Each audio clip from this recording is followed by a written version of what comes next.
सामाजिक समरसता उसे स्थापित कोई पार्टी नहीं करेगी, कोई दल नहीं करेगा, कोई संस्था नहीं करेगी।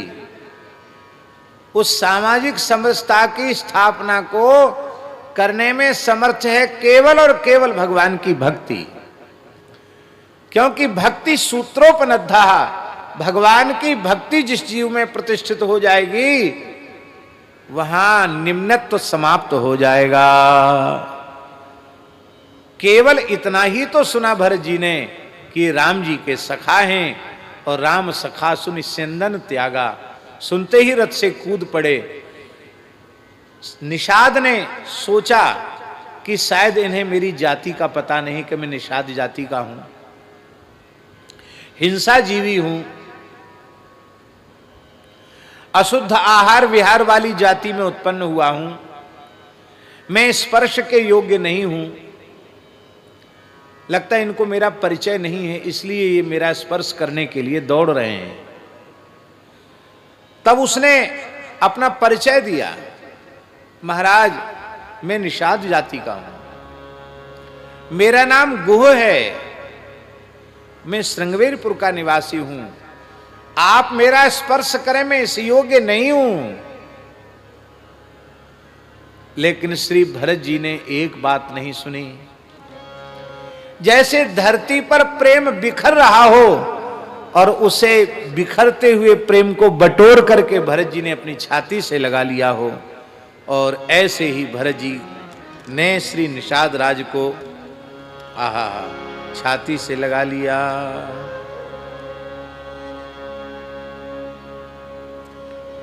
कहते इनका निषाद का नीचत्व तो कहां चला गया।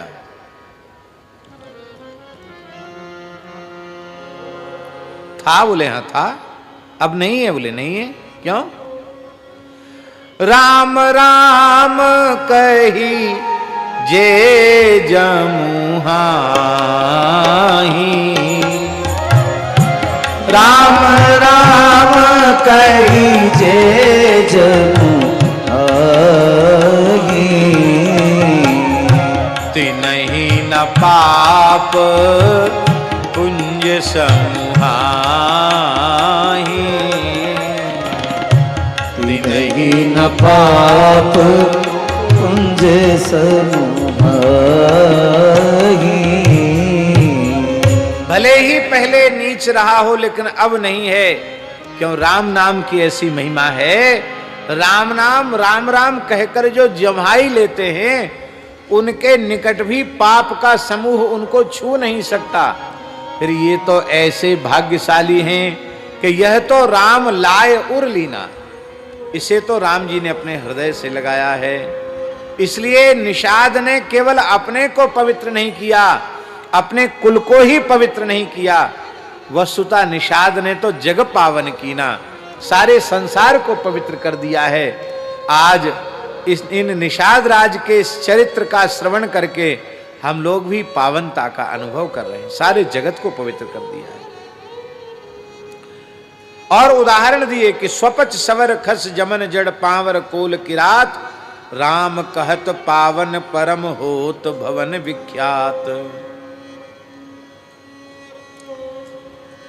श्री भरत जी ने उठाकर हृदय से लगाया, बड़े स्नेह से कंधे पर हाथ रखे हैं और पूछी कुशल सुमंगल क्षेमा, मंगल कुशल क्षेम पूछा।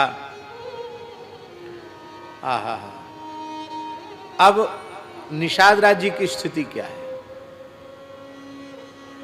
निषाद राज जी को तो ऐसा लग रहा है कि धरती फट जाए और मैं समा जाऊं। हाय हाय, ऐसे महान प्रेमी के प्रति मैंने ऐसा दुर्भाव किया, ये तो अक्षम्य अपराध हो गया। श्री भरत जी का शील और श्री भरत जी का अनुपम प्रेम, इन दोनों का दर्शन नहीं, निषाद राज जी ने इसका अनुभव किया। और अनुभव करके भा निषाद तेहि समय विदेहु, निषाद राज आज विदेह राज हो गए। बोलो भक्तवत्सल भगवान की। विदेह माने क्या है? देहाध्यास की विस्मृति, देहाध्यास से ऊपर उठना ही विदेहत्व है। उस प्रेम का अनुभव करके निषाद राज जी वो देहाध्यास से ऊपर उठ गए। उनका देहाध्यास विस्मृत हो गया। अब देखिए महाराज जी, मैं पुरुष हूं, मैं स्त्री हूं, मैं ब्राह्मण हूं अथवा मैं अंत्यज हूं, मैं ब्रह्मचारी हूं, मैं गृहस्थ हूं, मैं वानप्रस्थी हूं, मैं सन्यासी हूं, ये सारी अनुभूतियों का मूल है देहाध्यास। और देहाध्यास जिसका सर्वथा समाप्त हो जाए उसको सब भूल जाएगा। जड़भर जी को कहां स्मरण में है कुछ? जड़भर जी को तो याद नहीं है। सुखदेव जी को कहां स्मरण में है?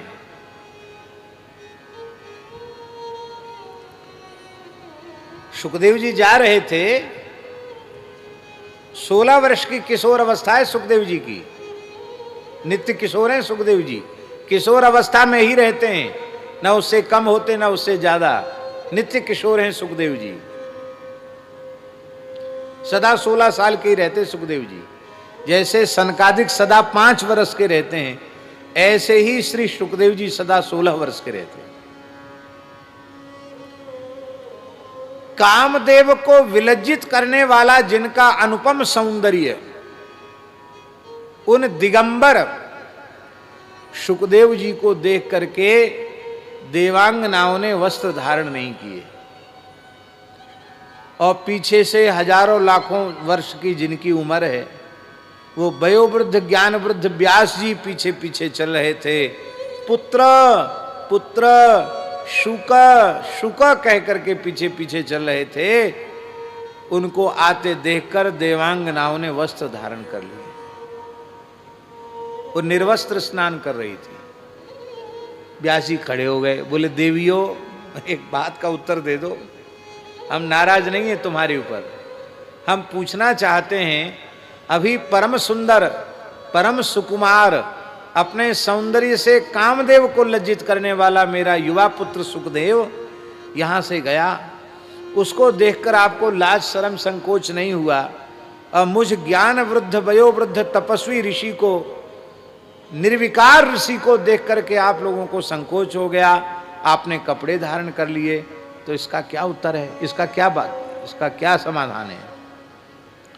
देवांगनाओं ने कहा कि भगवान आप साक्षात नारायण हैं, हम जानती हैं आप कौन हैं, और सर्वथा निर्मल निर्विकार आप हैं, आप में विकार नहीं है, ये भी हम जानती हैं। पर आपसे आपके पुत्र का जो ज्ञान है वो बहुत ऊंचा है। आप निर्मल निर्विकार हैं, ज्ञान वृद्ध वयोवृद्ध हैं, ये बात सत्य है, लेकिन आपकी दृष्टि में अभी भेद है। आपका पूरा देहाध्यास मिटा नहीं है, ये स्त्री शरीर है, ये पुरुष शरीर है, ये भेद है आपकी दृष्टि में। पर आपका पुत्र इतना उच्च कोटि का ब्रह्मज्ञानी है कि उसकी दृष्टि में नाना नाम रूप का भेद है ही नहीं, वो सर्वत्र ब्रह्म दृष्टि उसको प्राप्त हो चुकी है। सर्वम खलविदम ब्रह्म न तो सुतस्य विविक्त दृष्टे, एक पर ब्रह्म पर उसकी दृष्टि है, ब्रह्मातिरिक्त कुछ भी उसके अनुभव में नहीं है। विकार तो आप में भी नहीं है, पर आप ये तो जानते हो कि स्त्री शरीर है, ये पुरुष शरीर है, आपके पुत्र को ये भी ज्ञान नहीं है। इसका मतलब है कि उस क्षण में विदेहराज उस क्षण में निषाद राज गुह वे भूल गए कि मैं पुरुष हूं अथवा स्त्री हूं, मेरा नाम गुह है, मेरी जाति निषाद है, ये सब कुछ भूल गए, प्रेम में विभोर होकर के भूल गए, डूब करके भूल गए। दो ही प्रकार से देहाध्यास मिट सकता है, या तो संपूर्ण विशुद्ध ज्ञान हो जाए, या विशुद्धा रसरूपा प्रेम लक्षणा भक्ति हो जाए। संपूर्ण ज्ञान कैसे होगा, विशुद्ध ज्ञान कैसे होगा? सर्वथा अहं शून्य हुए बिना विशुद्ध ज्ञान उत्पन्न नहीं हो सकता है।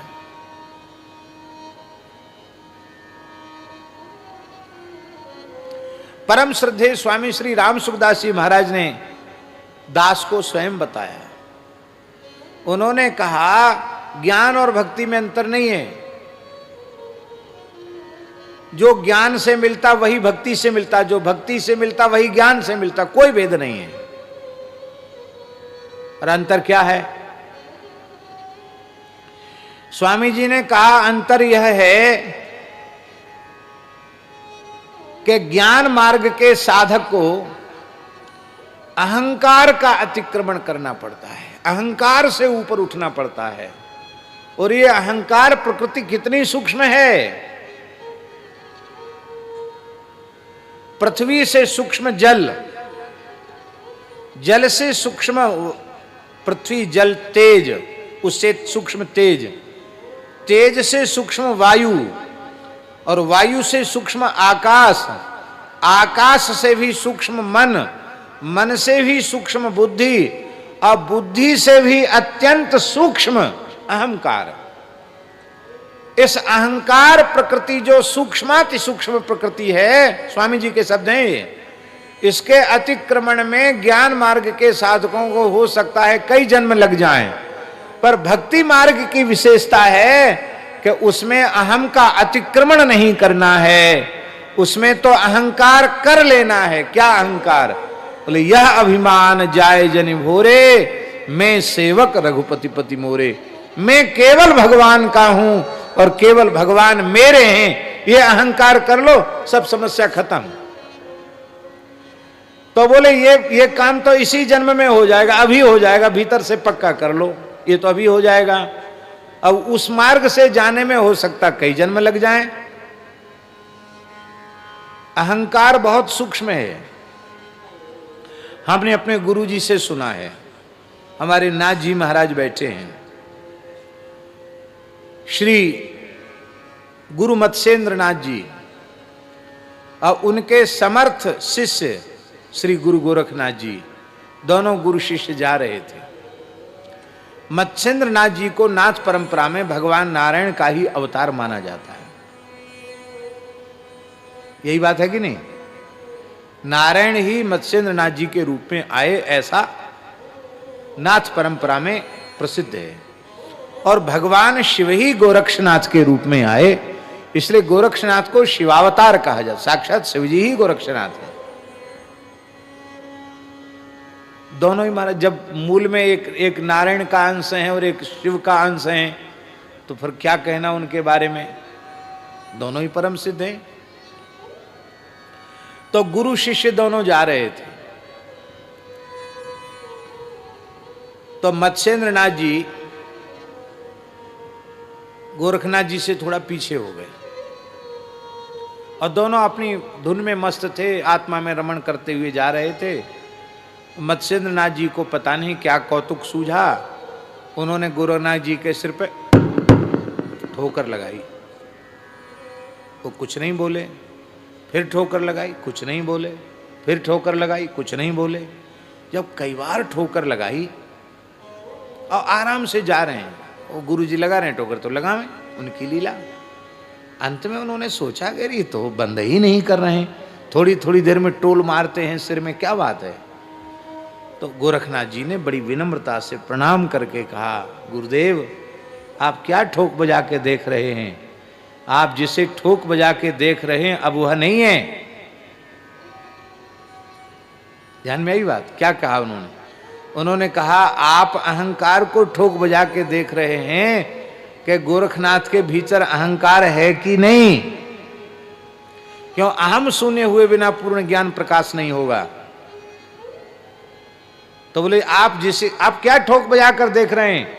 आप जिसे ठोक बजा कर देख रहे हैं अब वह नहीं है, अर्थात अहंकार अब नहीं है। मत्स्येंद्र नाथ जी ने कहा कि बेटा जानता तो मैं हूं कि अब वह तेरे भीतर नहीं है, पर वह नहीं है यह तो है। आप समझे नहीं समझे? अहंकार नहीं है ये बात तो सही है, पर अहंकार नहीं है इस बात का अहंकार तो अभी शेष है। मैं अहम शून्य हूं, यह भी एक अहंकार है। इसका मतलब है कि केवल भगवत तत्व ही अवशिष्ट रह जाए, दूसरा कुछ विचार, दूसरा कुछ चिंतन ही न रह जाए, इसको कहते हैं पूर्ण अहम शून्य अवस्था। और यह अवस्था विशुद्ध प्रेम से प्राप्त होती है और विशुद्ध ज्ञान से प्राप्त होती है। और विशुद्ध ज्ञान भी तभी प्रकट होता है जब जीव अहम शून्य होता है, और विशुद्ध प्रेम भी तब प्रकट होता है जब जीव अहम शून्य होता है। और जब अहम शून्य हो जाता है उस समय फिर कुछ नहीं रह जाता है, फिर कोई जाति वाति भी नहीं रह जाती है। शरीर है तब तक जाति है, वो शरीर ही नहीं तो जाति कहां से धरी है।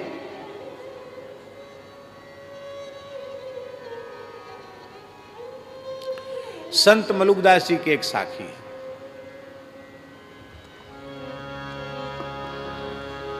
वे कहते हैं जाति हमारी आत्मा,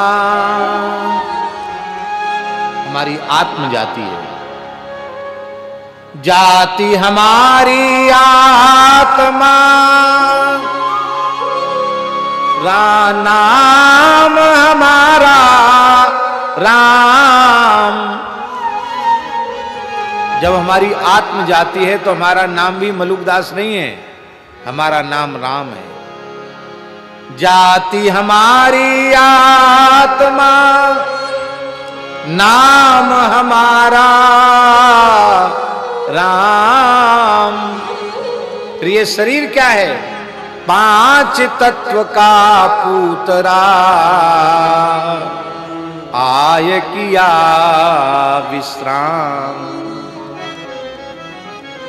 ये शरीर क्या है बोले तो पुतला है 5 चीजों का बना हुआ, इसमें राम जी थोड़ी देर के लिए ठहर गए। जैसे कोई धर्मशाला में ठहर जाता है, ऐसी थोड़ी देर के लिए राम जी इसमें रुक गए हैं, बस इतनी सी बात है, बाकी शरीर हम नहीं है। हाँ, इसलिए देखी भरत कर सील सनेहू, भानिषाद तेहि समय विदेहू, भानिषाद तेहि समय विदेहू।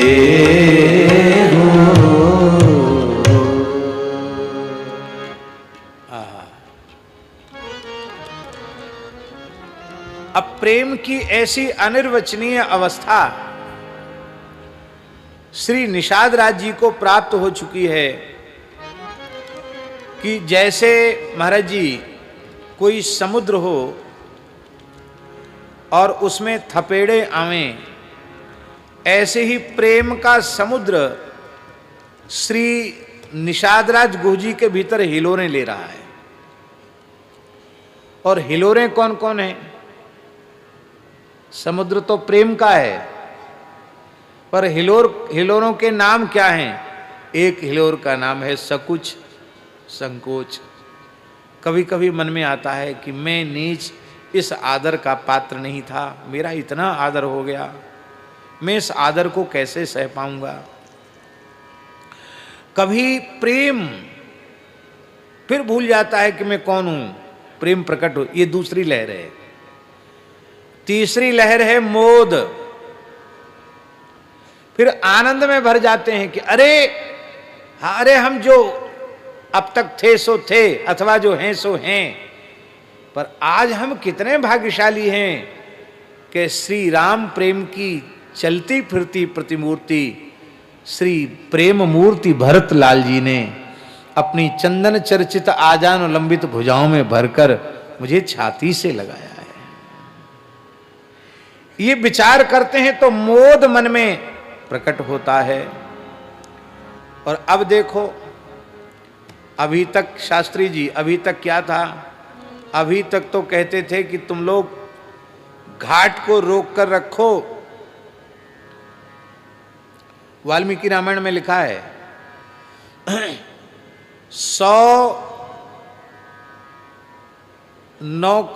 500 नौकाएं युद्ध की, जिनमें बैठकर युद्ध किया जा सकता था, ऐसी युद्ध की सामग्री से सुसज्जित 500 नौकाएं गुह जी के पास थी। एक एक नौका में 100-100 वीर एक साथ खड़े होकर युद्ध कर सकते थे। तो कितने हुए? 500 होने से कितने हुए हैं? हाँ, 5000 हुए। 50,000 कैसे हो जाएंगे भाई? एक नौका में 500 नौकाएं हैं और एक में 100-100 वीर खड़े होकर लड़ सकते, तो कितने हुए हैं? 50,000। 50,000। हमें गणित पता नहीं इसलिए हम ऐसा बोल रहे हैं। 50,000। इतनी बड़ी सेना, इतनी बड़ी सेना के साथ वो लड़ने के लिए तैयार थे। और उन्होंने कह रखा था कि हम भेद लेके आते हैं और तुम लोग बिल्कुल तैयार रहो, जीते जी गंगा पार नहीं होने देना किसी को, समझ लेना, बस यही निश्चय है। और अब क्या कह रहे हैं? बोले भरत ही चितवत इकटक ठाढ़ा।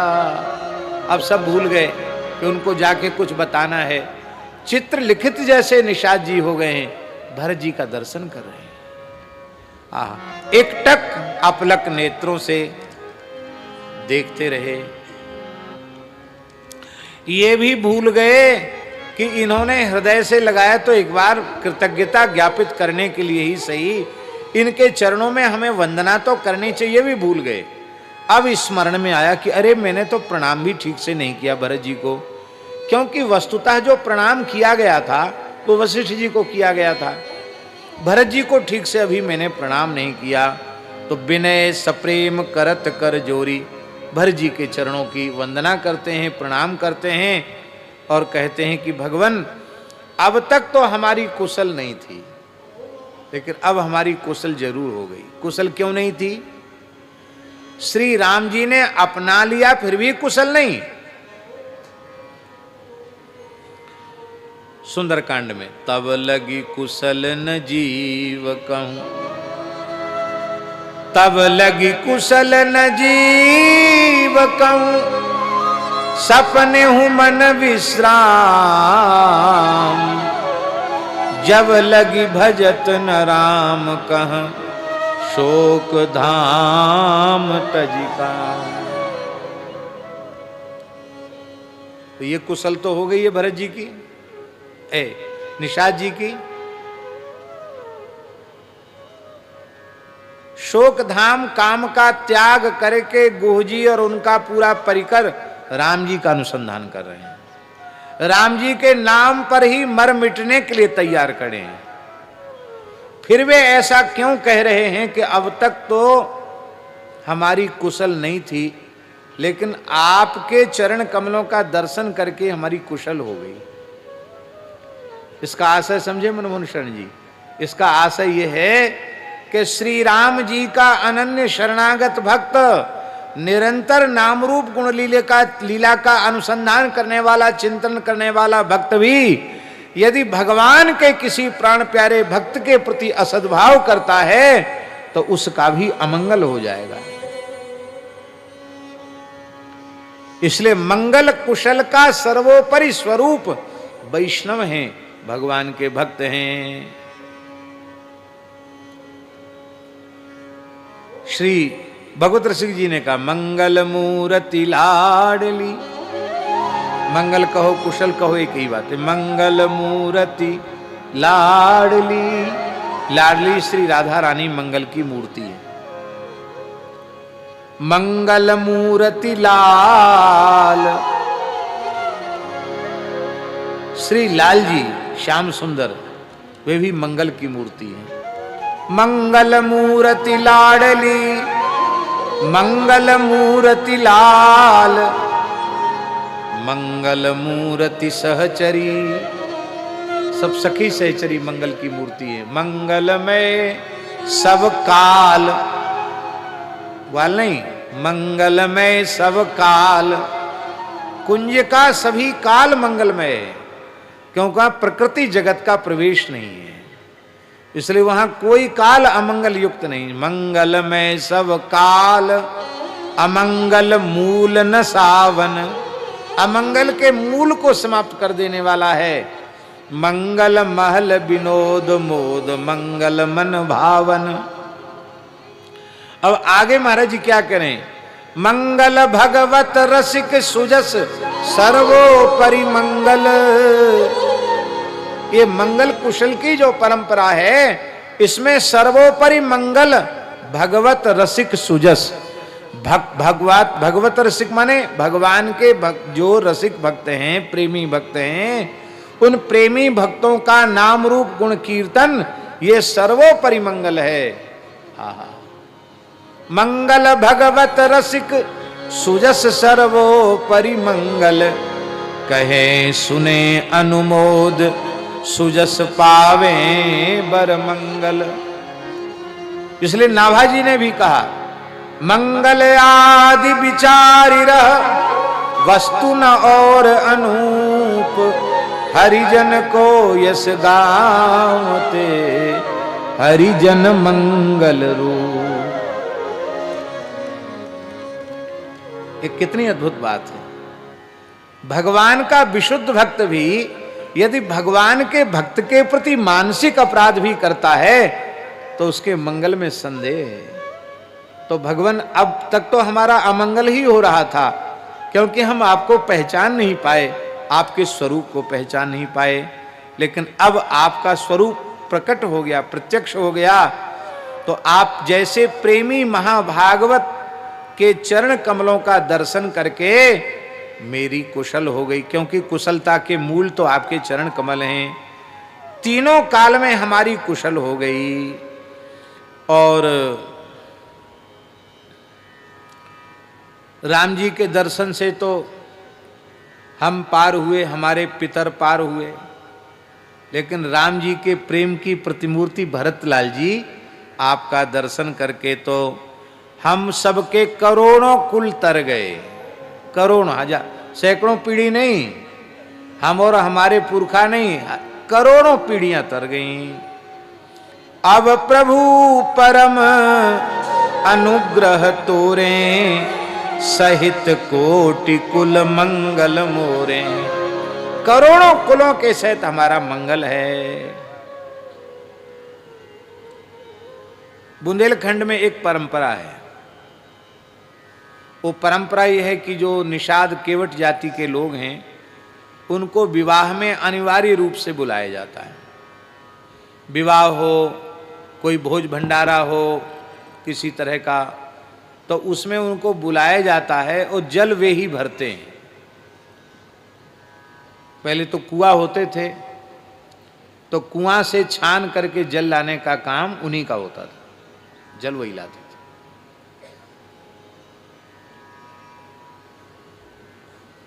अरे भाई, इनसे जल परोसने का क्या भाव है, जिज्ञासा होती कि नहीं?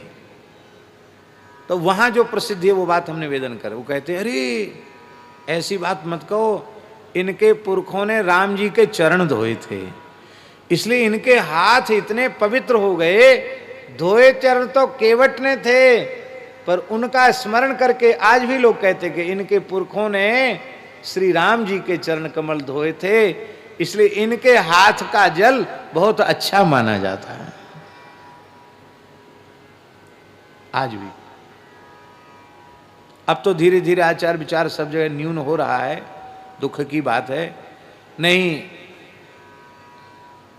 ब्राह्मणों के यहाँ भी जो बड़े बड़े भोज आदि होते थे, उनमें भी जल लाने का काम, चाहे रसोई के लिए हो चाहे पंगत के लिए, जल भर के लाने का काम केवट ही करते थे, बुलाते थे जल। और फिर ये बात जरूर थी कि रसोई ब्राह्मण ही बनाते थे, बिना सिला कपड़ा पहने बनाते थे, और ब्राह्मण ही बनाते थे, ब्राह्मण ही परोसते थे। ये सुनी हुई बात हम नहीं बता रहे, आंखों देखी बात बता रहे हैं। ब्राह्मण ही परोसते थे, और परोसने के बाद जब पंगत हो जाती थी, तब रसोई में जो कुछ बचा खुचा होता, जिस जजमान के घर में ब्रह्मभोज होता था, फिर कहते भैया इतने ब्राह्मणों की पंगत उठ गई है, अब जो रसोई घर में, भंडार घर में बचा कुचा है, ये ब्राह्मणों का प्रसाद है। लोग बड़ी श्रद्धा से लेते थे। पहले घर का बच्चा भी बैठकर भोजन नहीं करता था, ये आंखों से देखी हुई बात। सिला कपड़ा पहन के ठंड में भी कोई ब्राह्मण भोजन नहीं करता था।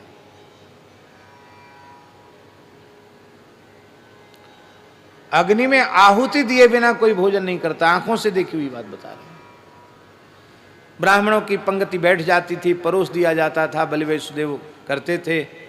तो वो ब्राह्मण कहता था, यजमान हाथ जोड़ के कहता था, महाराज वैश्वानर ले आए, वहां की भाषा में। अब वैश्वानर क्या है? वैश्वानर संस्कृत शब्द है, वैश्वानर माने अग्नि। वैश्वानर लाएं, तो इशारा करते थे कि हाँ वैश्वानर लाओ। तो वो फिर चावल और घी और बूरा मिला करके और उसमें आहुति देते थे। ब्राह्मणों के सामने एक एक खप्पर में नए घड़े को तोड़ करके उसमें कंडे की अग्नि ब्राह्मणों के पत्तल के आगे आगे रखी जाती थी, आंखों से देखी हुई बात। स्वाहा स्वाहा करते थे, ऐसी सुगंध घी की, बूरा की और धुआं की ऐसी सुगंध, अद्भुत सुगंध व्याप्त होती थी। और इसके बाद फिर नाभ्या आसीत अंतरिक्ष गुम करके तब ब्राह्मण प्रसाद पाते थे। कोई व्यक्ति पंक्ति में घूम नहीं सकता था। बहुत पुरानी बात तो नहीं है, लेकिन अब देखते देखते सब कुछ बदल गया, सब कुछ नष्ट हो गया। और मन में एक ही बात आती है कि धीरे धीरे सब नष्ट इसीलिए हो रहा है कि हमारी मूल नष्ट हो रही है, हमारी जड़ नष्ट हो रही है। गोवंश धीरे धीरे, जितना गोवंश नष्ट होने के कगार पर है, उतने ही अधिक हमारा धर्म, हमारा सदाचार नष्ट होता चला जा रहा है। तो आज हमारी कुशल हो गई, हमारे करोड़ों कुल तर गए। और कहते देखो तो सही,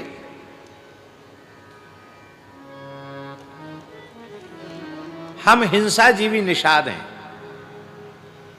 हमारी वृत्ति गर्हित है, हमारा कुल भी प्रशंसनीय नहीं है। लेकिन प्रभु श्री राम की महिमा तो विचार करके हृदय में देखो, मेरे जैसा व्यक्ति भी आज भरत जी के आलिंगन का अधिकारी बन गया, धन्य हो गया। राम जी की इस महिमा का विचार करके जो राम जी की शरण ग्रहण नहीं करता है, लगता है विधाता ने उसको ठग लिया है, उसकी बुद्धि ठगी गई है विधाता के द्वारा।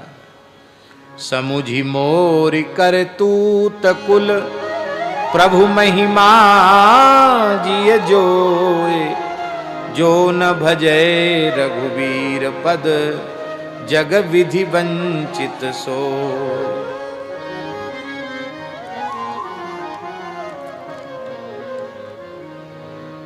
दैन्य स्वनीचानुसंधान, इसको दैन्य कहते हैं।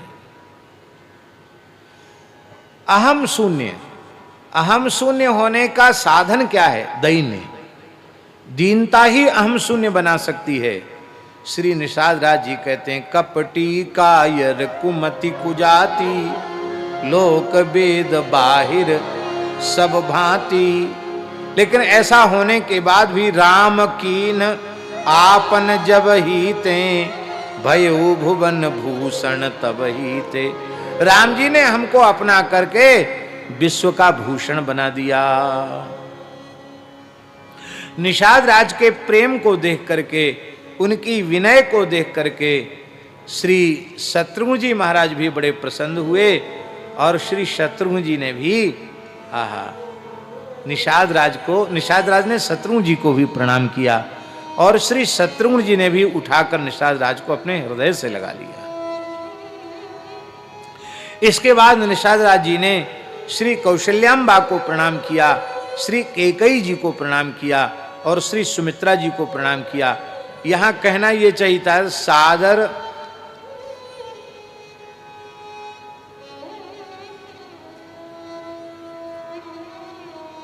कहना चाहिए, सादर तीन जुहारी रानी, तीनों रानियों को जुहार किया, यह कहना चाहिए था। लेकिन सकल, सकल का मतलब है कि श्री राम जी की सभी माताएं गई हैं।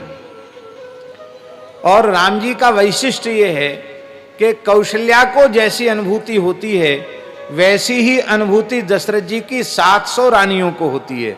सबको यही लगता है कि श्री राम तो मेरे लाल हैं, मेरे पुत्र हैं। ये राम जी का वैशिष्ट्य है।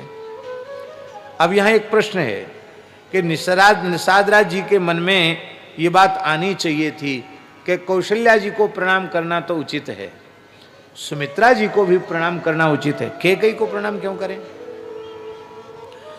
इसने तो बड़ी कुटिलता का काम किया, बताओ ऐसा हो गया। पर नहीं, निषाद राज जी हृदय से कैकेयी के प्रति भी कृतज्ञ हैं। वे सोच रहे हैं कि भले ही घटना जो कुछ भी घटी हो, पर कैकेयी माँ ने ऐसा न किया होता तो क्या हम निषादों को राम जी का दर्शन होता? कैकेयी ने ऐसा न किया होता तो क्या प्रेम मूर्ति भरत जी का, शत्रुघ्न जी का हमको दर्शन होता? इसलिए हे मध्यमाम्बा, हम आपके प्रति भी हृदय से कृतज्ञ हैं। आपने अब भगवान से भी मिलाया और भक्त से भी मिलाया। अकेले भगवान का दर्शन, परिपूर्ण परमात्मा का अकेले दर्शन अपूर्ण है। अब भक्त का दर्शन हो जाए तो परिपूर्ण है। तो भक्तों के सहित भगवान का दर्शन कराया। इस भाव से सभी माताओं के चरणों में प्रणाम किया। और देखिए, ते करें आप समान, लक्ष्मण जी ने ऐसा पक्का चेला बनाया है निषाद राज जी को, ऐसी कृपा की है कि जान लखन सम देहि असीसा, जियहु सुखी सय लाख वरीसा। रानियां माताएं कह रही हैं, लक्ष्मण के समान अनुभव करते हुए निषाद राज को कह रही हैं, बेटा गुह, तुम 100 लाख वर्षों तक सुखपूर्वक जियो, करोड़ों वर्षों तक जियो। आज सब श्रृंगवेरपुर के नर नारी अत्यंत प्रसन्न हैं। इतने प्रसन्न हैं, अयोध्या के निवासी, अयोध्यावासी इतने प्रसन्न हैं। कितने? बोले भय सुखी जनु लखन निहारी। माताओं को भी अनुभव होता है कि मैं लक्ष्मण को आशीर्वाद दे रही हूं, और अयोध्या वासियों को भी अनुभव होता है कि निषाद राज के रूप में तो साक्षात लक्ष्मण जी खड़े हैं। अब तो बड़े प्रेम से सब एक ही बात कहते हैं कि देखो, जीवन का लाभ तो गुह ने ही प्राप्त किया है, क्योंकि भेंटे राम भद्र भरी बाहु, राम जी ने भुजाओं में भरकर इसको हृदय से लगाया है। और अपने भाग्य की प्रशंसा सुन करके श्री निषाद राज जी बड़े आनंदित हो रहे हैं, और उन्होंने बड़े अगवानी करते हुए कि प्रभु आप बाहर क्यों खड़े हैं, अब आप सब लोग श्रृंगवेरपुर पधारें। और बड़े प्रेम से सेवकों को इशारा किया, और सब सेवकों ने इतनी बड़ी भरत जी की सेना को और पूरे परिकर को, पूरे नगर को ठहरने की व्यवस्था कर दी। आप लोग कहेंगे कैसे की होगी? पूर्व से तैयारी तो है नहीं, पर कैसे की? घर तरु तर सर बाग बन, बास बनाए न जाए। सबसे पहले घर, भगवान हमारी झोपड़ी ही है टूटी फूटी, आप नागरिक हैं, आप लोगों के लायक तो नहीं है, लेकिन ये सब घर आप लोगों के ही। जो घर में ठहरना जिन्होंने स्वीकार किया वे घर में रुक गए। ऋषि मुनि थे, बोले नहीं हम तो एकांत बासा, झगड़ा ना झांसा, तो उनको वृक्षों के नीचे ही उनकी पर्णकुटी बना दी, तत्काल बना दी, उनकी आसन सजा दिया गया। किन्हीं को बगीचे में, किसी को सरोवर के तट पर, किसी को गंगा जी के तट पर, सबकी व्यवस्था हो गई। उत्साह पूर्वक जब लोग लगते हैं तो ऐसा ही होता है। एक जगह का नाम नहीं लेंगे, एक बड़े जमींदार ब्राह्मण थे।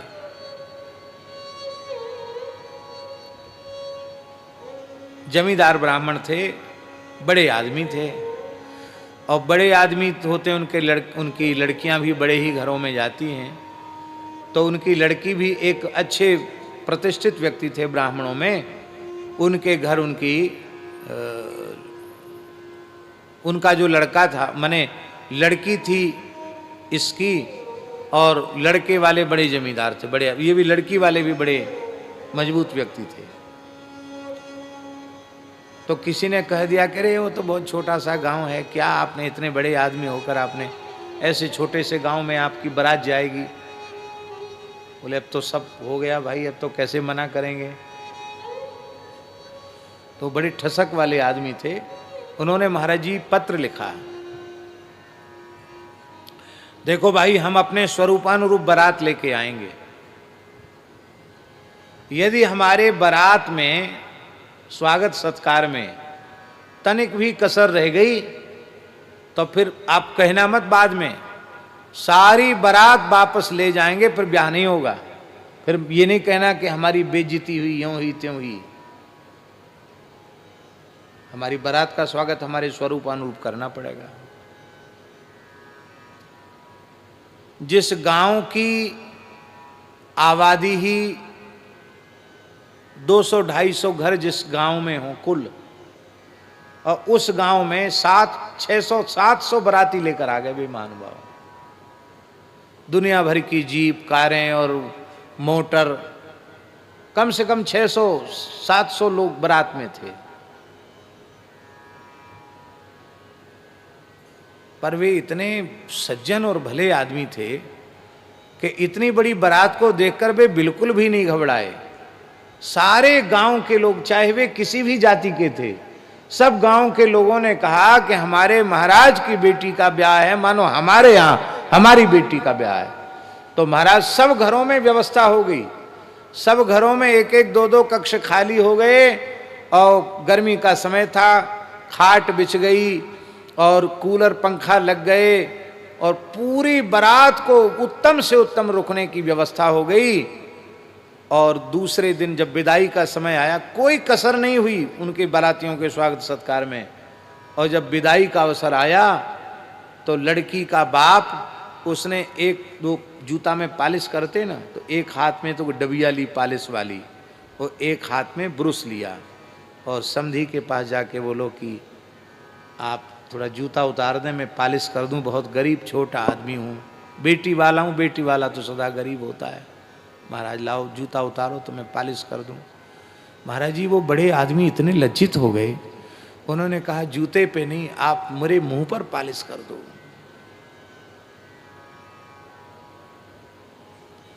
सच्ची बात है कि आप तो बहुत लायक हो, हम आपके लायक नहीं थे, हमने आपके स्वरूप को नहीं पहचाना।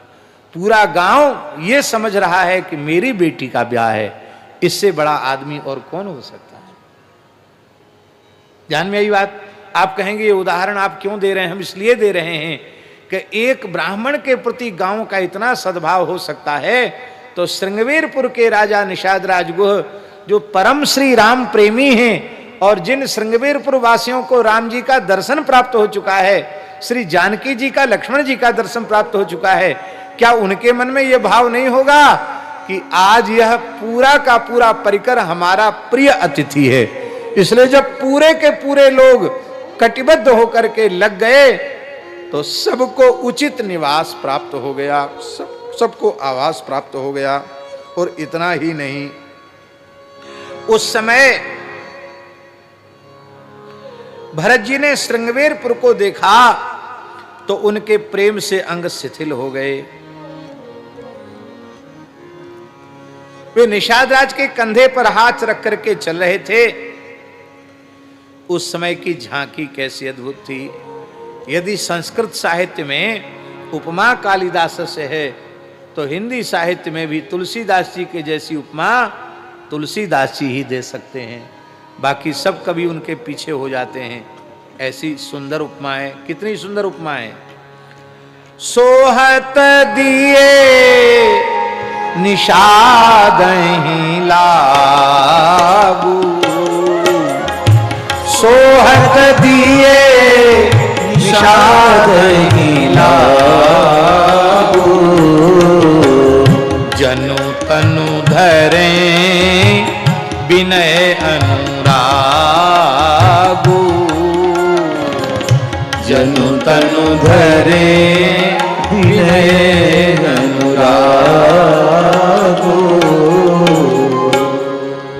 निषाद राज गुह के कंधे पर हाथ रखकर भरत जी चल रहे हैं और उस समय दर्शकों को क्या अनुभव हो रहा है, उनको लगता है कि प्रेम विनय के कंधे पर हाथ रखकर चल रहा है।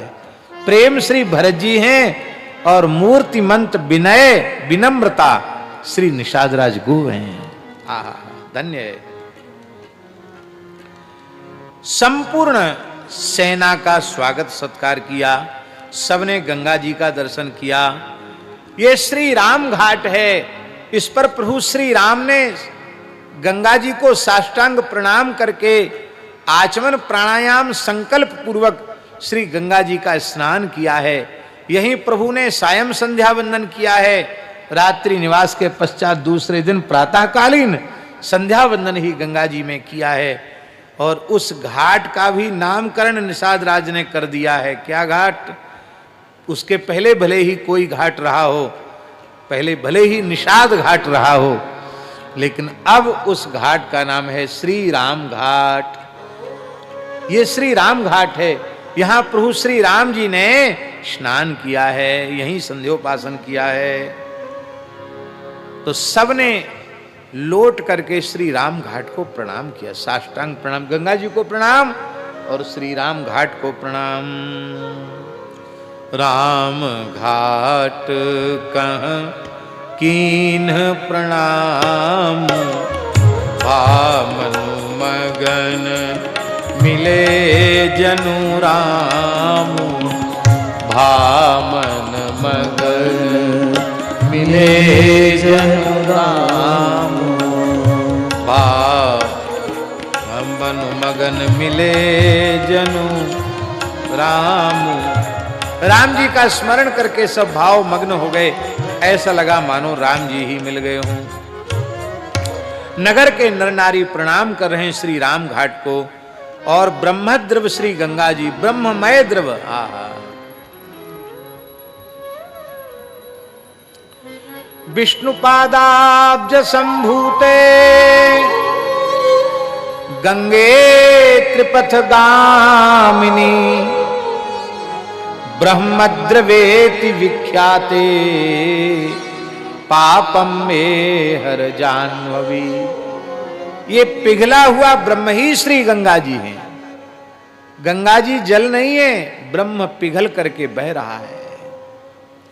महाराज जी, गंगा जी का इतना महात्म्य है, कोई निश्चल भाव से, सरल हृदय से गंगा जी के तट का आश्रय लेकर पड़ जाए, नित्य गंगा स्नान करे, नित्य श्री गंगा जल का ही पान करे। और ध्यान से सुने जो हम कहने जा रहे हैं। ऐसा व्यक्ति सर्व साधन शून्य ही क्यों ना हो, उसके भीतर तत्व ज्ञान प्रकट हो जाएगा, तत्व ज्ञान प्रकट हो जाएगा। हमारे प्राचीन महापुरुष गंगा जी का आश्रय इसलिए लेते थे।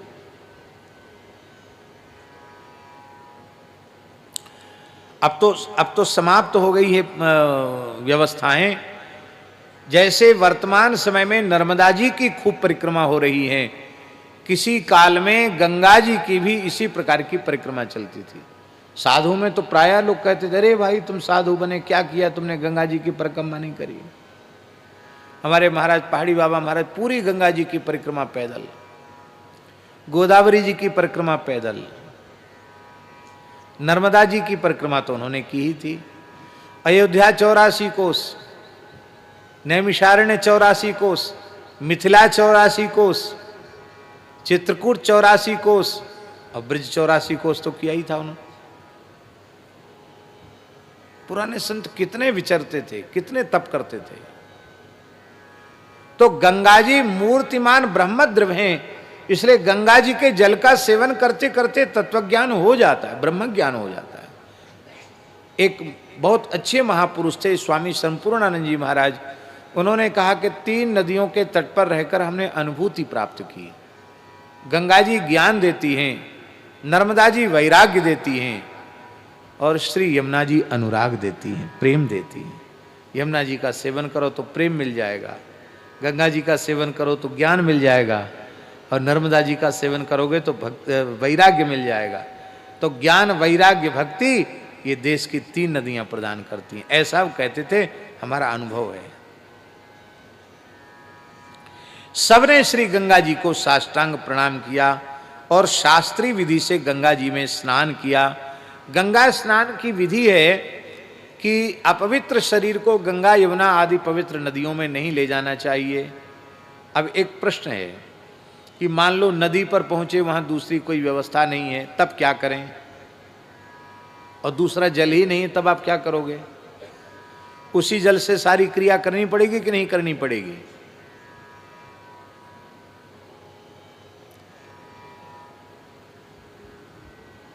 तब उसकी विधि यह है कि जल कमंडल में भर के और उस जल का कुल्ला कर लो, उच्छिष्ट कर दो उसको, उस जल को लेकर के शौचादि के लिए जाओ।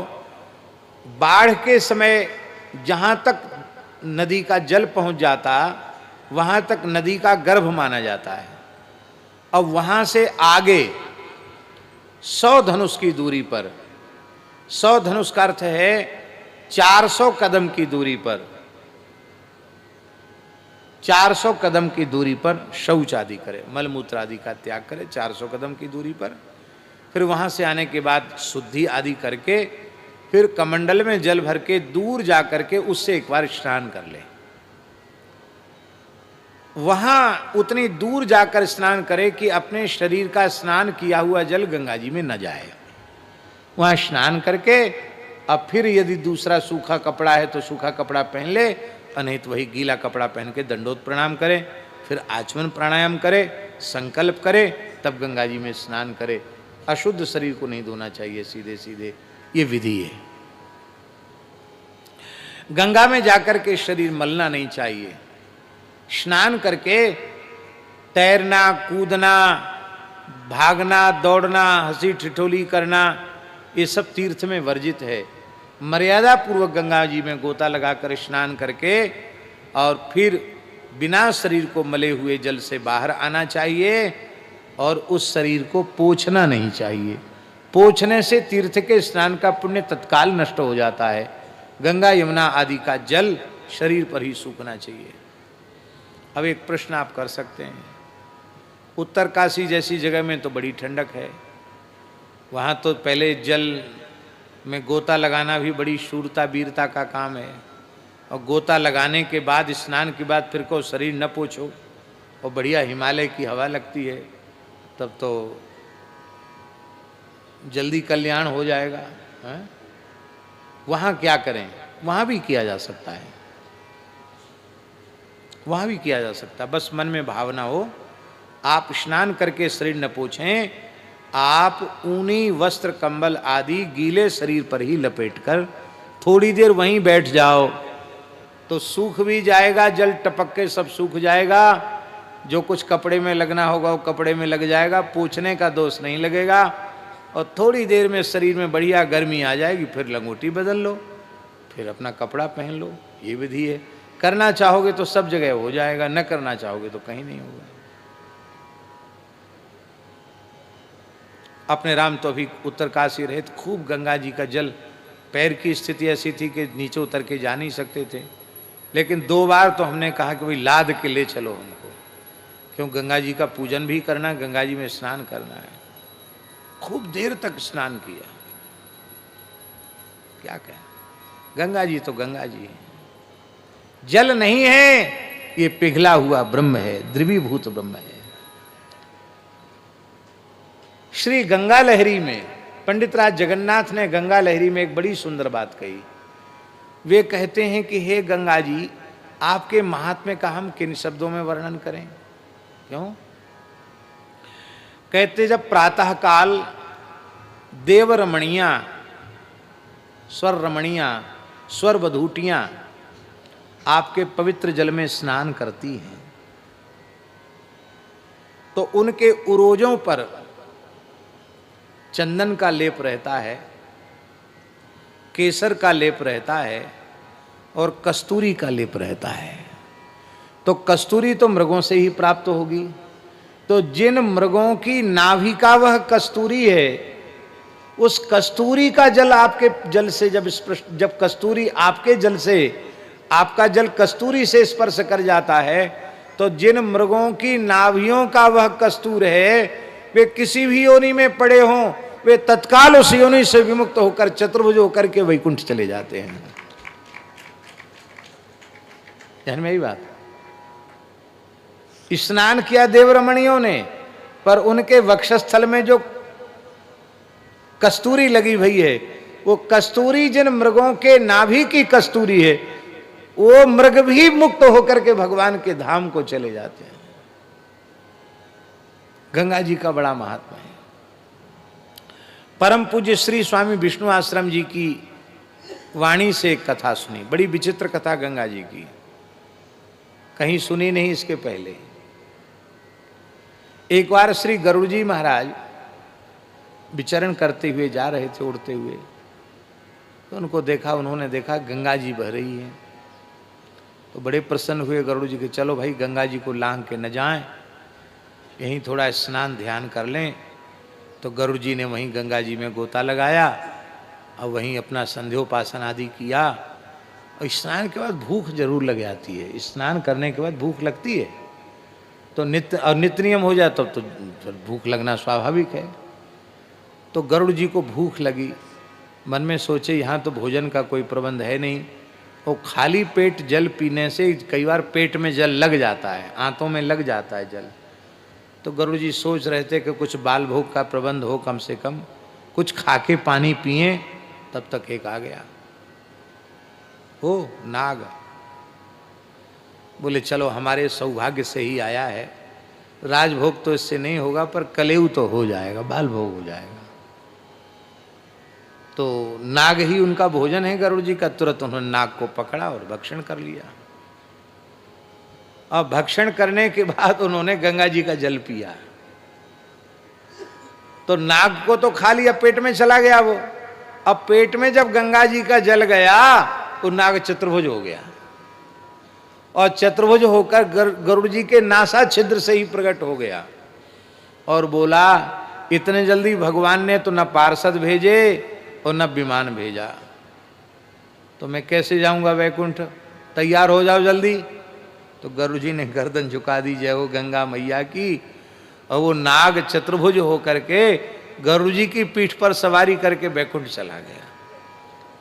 भगवान नारायण ने देखा, बोले गरुड़ जी क्या दूसरे किसी नारायण के वाहन बन गए हो क्या? हमारी सेवा से मुक्ति ले ली, आज किसको कंधे पे चढ़ा के ला रहे हो?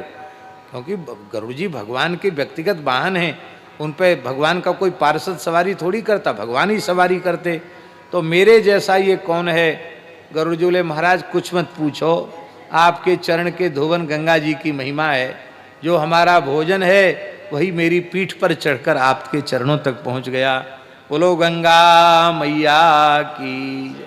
श्रद्धा पूर्वक, विधि पूर्वक कोई गंगा जी में एक बार गोता लगा ले, जैसा हमने बताया है, स्नान करके पवित्र होके आचमन प्राणायाम करके गंगा जी का, हाँ पैर गंगा जी में पहले नहीं रखना चाहिए, पहले जल लेकर अपने मस्तक पर लगाना चाहिए, फिर मन ही मन प्रार्थना करना चाहिए कि हे भगवती, आप भगवत स्वरूप, आप ब्रह्म स्वरूपा हैं, पर कोई दूसरा उपाय नहीं है, मुझे आपके पवित्र जल में अवगाहन करना है तो पैर तो रखना ही पड़ेगा। तो हे भगवती, हम आप में पैर धरेंगे, इस अपराध को क्षमा करें, इसलिए हम पहले आपके जल को अपने मस्तक पर चढ़ा रहे हैं। तो पहले जल को मस्तक पर चढ़ावे तब पैर रखे, ये विधि। फिर शरीर को पोछे नहीं और शरीर के गीले कपड़ों को भी वहां न धोए। इस प्रकार से साल में एक बार गंगा स्नान हो जाए तो शास्त्रों में लिखा हुआ है ये, एक बार गंगा स्नान हो जाए तो 1 वर्ष के भीतर उस व्यक्ति की मृत्यु कहीं भी क्यों ना हो जाए, वो नरक नहीं जाएगा, पवित्र लोकों में जाएगा। एक बार गंगा स्नान का प्रभाव शरीर पर 1 वर्ष तक रहता है। और जो नित्य गंगा स्नान करें, आहा क्या कहना। बोलो गंगा मैया की जय। इसलिए करहि प्रणाम नगर नर नारी, मुदित ब्रह्ममय वारी निहारी। ब्रह्ममय जल को देखकर सब प्रणाम करते हैं। करिम जन मागहि कर जोरी, प्रणाम करके गंगा जी से याचना करते हैं। रामचंद्र पद प्रीति न थोरी, श्री रामचंद्र जी के चरणों में कम प्रेम न हो, थोड़ी प्रीति न हो, माने अधिक प्रेम हो। निरंतर वर्धमान प्रेम श्री राम जी के चरणों में हमें प्राप्त हो जाए। और श्री गंगा जी के चरणों में भरत जी भी कहते हैं, भरत कहेऊ सुरसरी तब रेणु, भरत कहेऊ सुरसरी तब रेणु, सकल सुखद सेवक सुरधेनु, सकल सुखद सेवक सुरधेनु। भरत जी कहते, हे गंगा जी, आपकी जो पवित्र रज है ये तो आपके उपासक भक्तों के लिए, सेवकों के लिए साक्षात कामधेनु के समान है। गंगा जी की रज की भी बड़ी भारी महिमा है। हे गंगा जी, इसलिए महाराज जी लिखा है, गंगा जी में स्नान करके तिलक करके आवे तो प्रथम तिलक गंगा जी की रज से ही करना चाहिए। रज से मस्तक पर तिलक करने की बड़ी भारी महिमा है। रज से मस्तक पर तिलक करके तब वहां से चलना चाहिए। तो ये रज के तिलक की भी महिमा है। प्रार्थना करते हैं भरत जी कि हे गंगा जी, जोरी पानी बरमागऊ एहू, सिय राम पद सहज सनेहू। श्री सीताराम जी के चरणों में हमें सहज प्रेम प्राप्त हो जाए। इस प्रकार से यही विधि मज्जन भरत कर, गुरु अनुशासन पाए, मातु नहानी जान सब डेरा चले लवाए। यही विधि मज्जन, विधि मज्जन, विधि मज्जन के दो अर्थ हैं। एक, इस प्रकार से सबने गंगा जी में स्नान किया, और दूसरा अर्थ है यही माने इस प्रकार मज्जन किया। विधि मज्जन माने गंगा स्नान की जो विधि है उस विधि से गंगा जी में गोता लगाए। विधि मज्जन, विधि पूर्वक गंगा स्नान की जो विधि है उस शास्त्रीय विधि से स्नान किया। और गुरुजी महाराज की आज्ञा प्राप्त करके कि अब सभी माताओं ने भी स्नान कर लिया है, प्रेम से उनको जहाँ निवास स्थान है वहाँ ले गए। वहाँ सब लोगों ने उचित निवास किया। सबने देव पूजन किया, अपने अपने आराध्य इष्ट का सबने पूजन किया। और इसके बाद आज्ञा प्राप्त करके श्री भरत और शत्रुघ्न ये दोनों श्री कौशल्याम्बा के निकट पहुँचे हैं और बड़े प्रेम से कौशल्या जी के चरण दबाए हैं। कोमल वाणी कह करके भरत जी ने माताओं का सत्कार किया है। और फिर अपने भाई शत्रुघ्न को बुला करके कहा कि शत्रुघ्न जी, इन माताओं की सेवा का भार हम तुम्हारे ऊपर सौंप रहे हैं, तुम इनका ध्यान रखना। और ऐसा कह करके स्वयं निषाद राज गुह को बुलाया और बड़े प्रेम से निषाद राज जी के हाथ से हाथ मिलाए हुए भरत जी चल रहे हैं। प्रेम में विभोर हैं श्री भरत जी। उस प्रेमाधिक्य के कारण उनका शरीर शिथिल हो रहा है। और श्री भरत जी बार बार पूछ रहे हैं कि हे प्रिय निषाद राज गुह, मैं अत्यंत व्याकुल हो रहा हूं। मेरे नेत्रों की तपन और मेरे हृदय की जलन शांत तुम ही कर सकते हो। मेरे हृदय को शीतलता प्रदान करो। मेरा हृदय धधक रहा है, जल रहा है मेरा हृदय, उसको शांत कर दो। भरत जी की विकलता को देखकर के निषाद जी और अधिक व्याकुल हो गए। उन्होंने कहा कि भगवान, भला मैं नीच निषाद आपके दाह को कैसे मिटा सकता हूं। बोले, भैया हम आपसे यही जानना चाहते हैं कि जहां सिया राम लखन निशि सोए, कहत भरे जल लोचन कोए।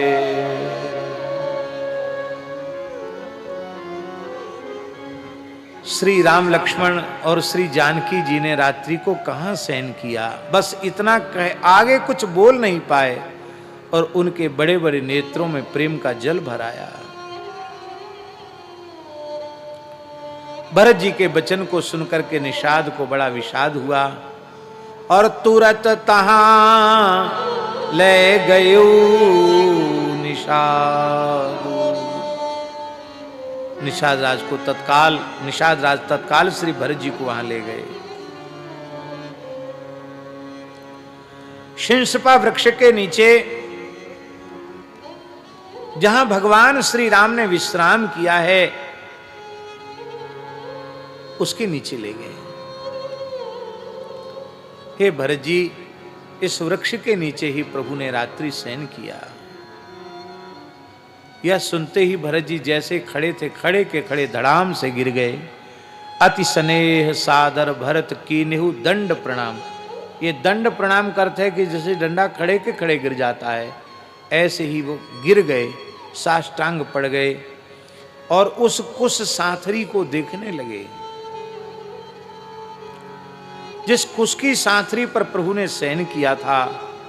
भरत जी ने उसकी प्रदक्षिणा की और प्रभु ने कुश की साथरी पर विश्राम करने के पहले जो अपना श्री युगल चरण वहाँ की रज में स्पर्श कराया था, भूदेवी ने, मानव धरती ने प्रभु के चरण कमलों के उन चिन्हों को अपने श्रीअंग में अमिट भाव से धारण कर लिया था। आज इतना समय हो चुका है, लेकिन अब तक पृथ्वी में जो श्री राम जी के चरणों के चिन्ह बने हुए हैं, ध्वज अंकुश वज्र आदि के चिन्ह बने हुए हैं, वे भी उभरे हुए दिखाई पड़ रहे हैं। ऐसे लगता है मानो पृथ्वी ने स्वयं उनको संजो करके रखा है। ये मेरी निधि है।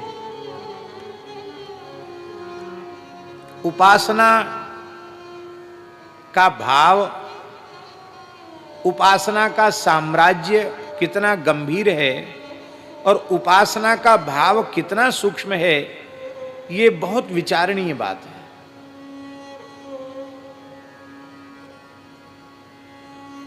महाराज जी, ग्रीष्म काल में प्रभु पधारे हैं। वनवास लीला ग्रीष्म काल की लीला है। ग्रीष्म काल में प्रभु पधारे हैं श्रृंगवीरपुर, और ग्रीष्म काल में कितनी हवा चलती है, तूफान भी उठते हैं, आंधी तूफान भी आते हैं ग्रीष्म काल में। हवा के कम दबाव से ऐसे बगड़ूरे भी उठते हैं, गोल गोल चक्रवात जैसे भी उठते हैं।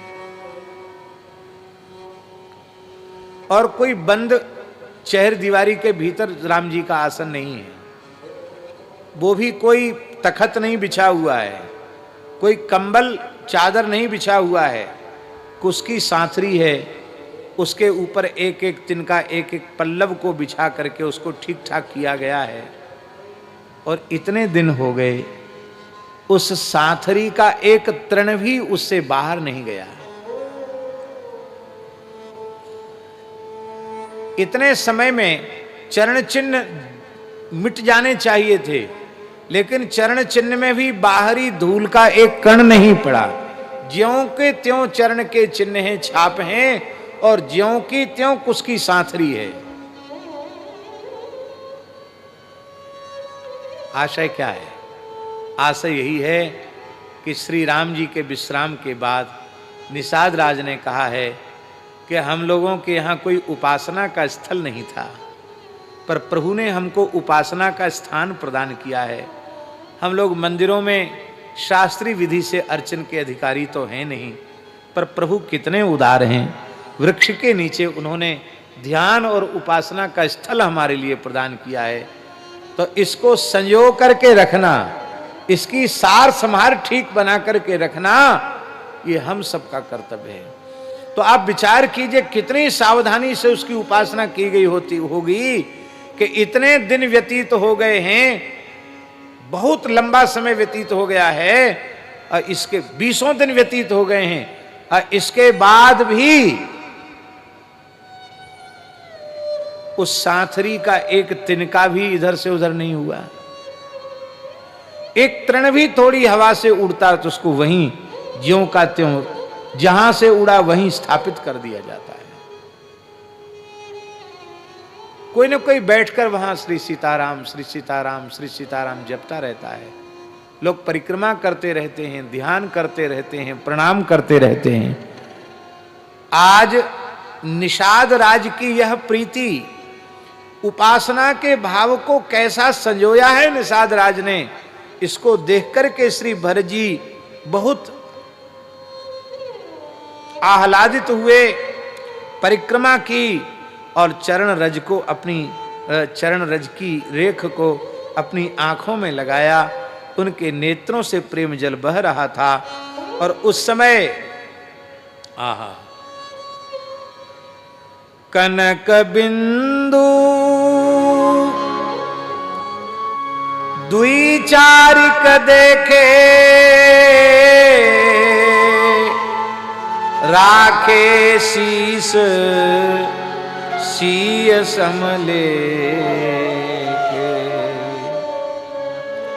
सजल विलोचन हृदय गलानी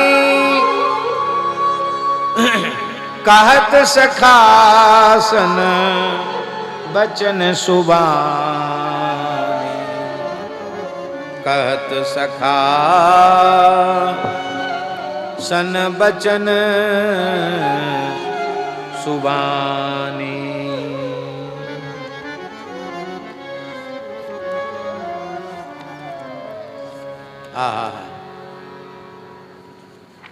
जय जय श्री सीताराम।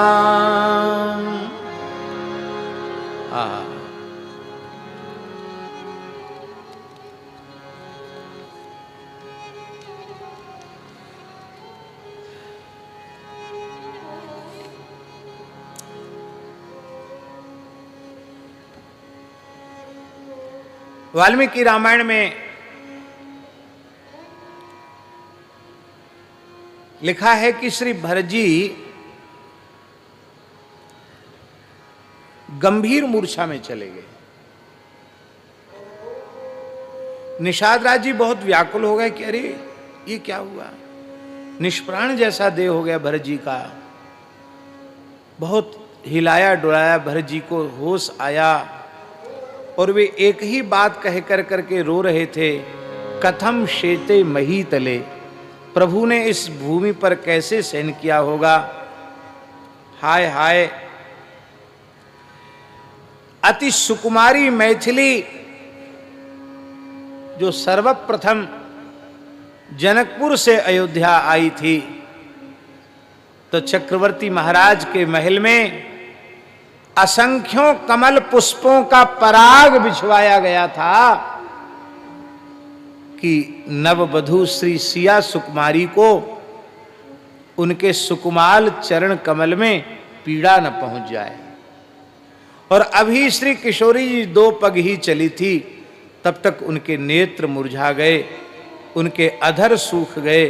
माताओं ने कहा, बहू रानी क्या हुआ?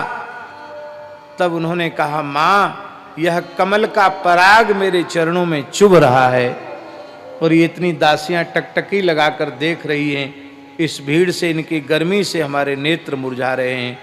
माताओं ने आंचल की ओट में मैथिली को कर लिया, गोद में उठा लिया और तब से श्री किशोरी जी को चरण भी नहीं रखने दिया। पलंग पीठ तज गोद हिंडोरे हिंडोरा, सीन दीन पग अवनी कठोरा। गोस्वामी जी ने इस भाव को कहा है। ऐसी परम सुकुमारी मैथिली ने इस तृण पर कैसे सहन किया होगा।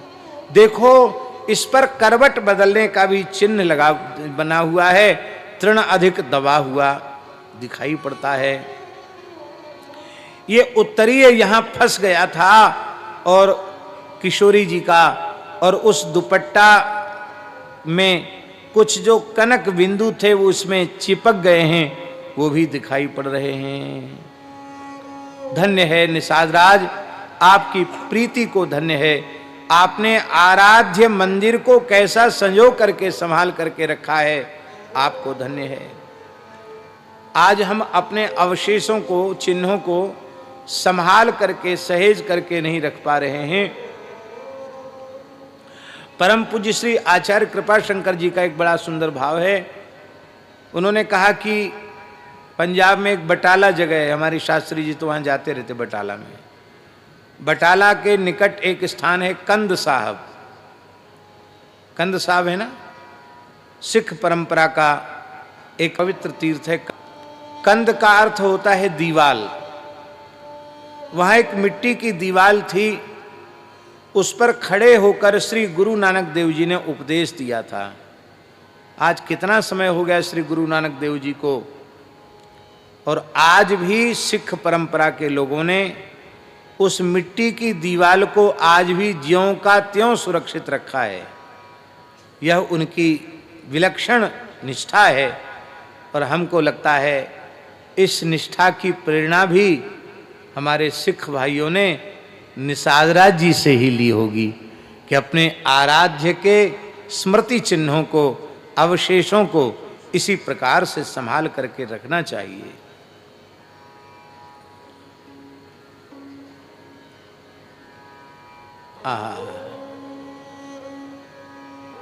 उनके श्रीअंग की नित्य सन्निधि प्राप्त थी।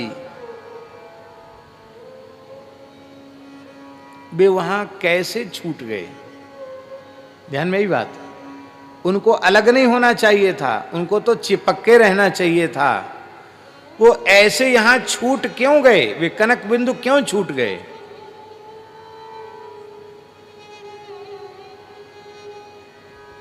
परम श्रद्धे पूज्यपाद मानस मर्मज्ञ प्रातः स्मरणीय श्री रामेश्वर दास रामायणी जी का बड़ा सुंदर भाव।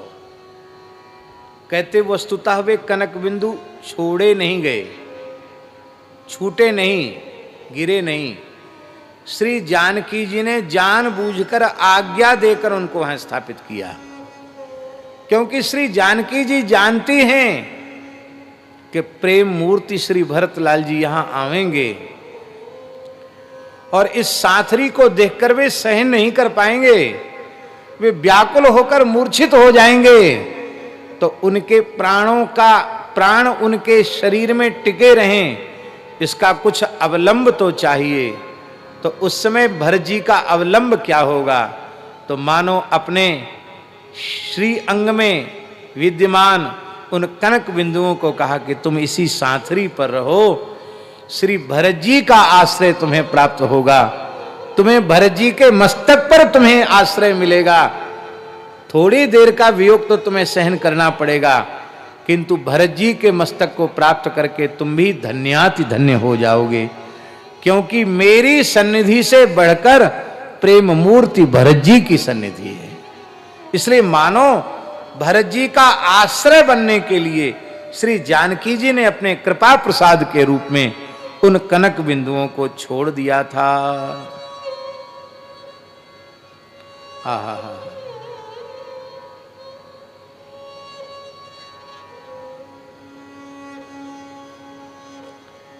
भरत जी व्याकुल होकर के रोते हैं कि पतिव्रता शिरोमणि चक्रवर्ती महाराज दशरथ की पुत्र बधू, विधेयराज जनक की धर्मपुत्री, श्री राम जी की प्राणवल्लभा, कैसे उन्होंने इन कठोर साथरी पर शयन किया होगा। हमारा हृदय वज्र का है, फट क्यों नहीं जाता है?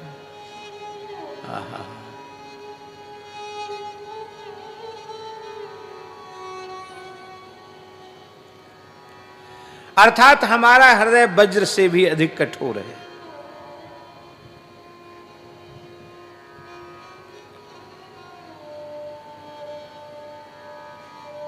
एक कथा धर्म संघ वाले गुरुजी सुनाते थे। गुरुजी सुनाते थे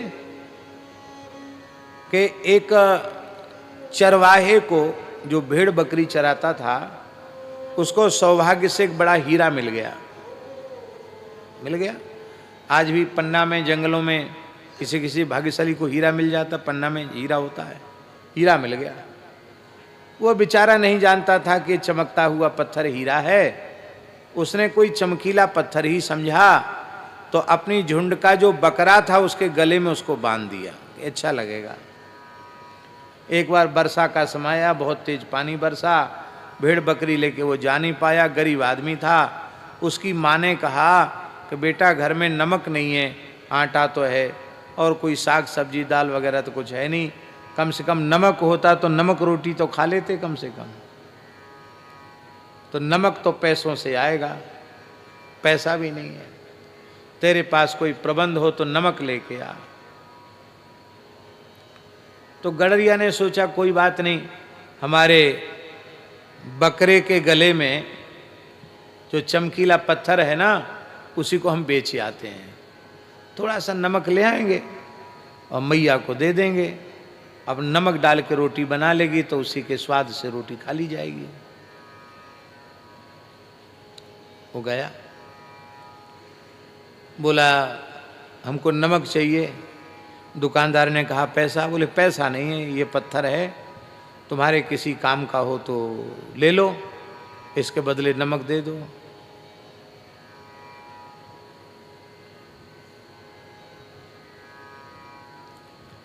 वो पहचान गया कि ये सामान्य कोटि का हीरा ने, बहुत कीमती हीरा है, करोड़ों का हीरा है, तो इतना बड़ा हीरा मिलना मुश्किल है।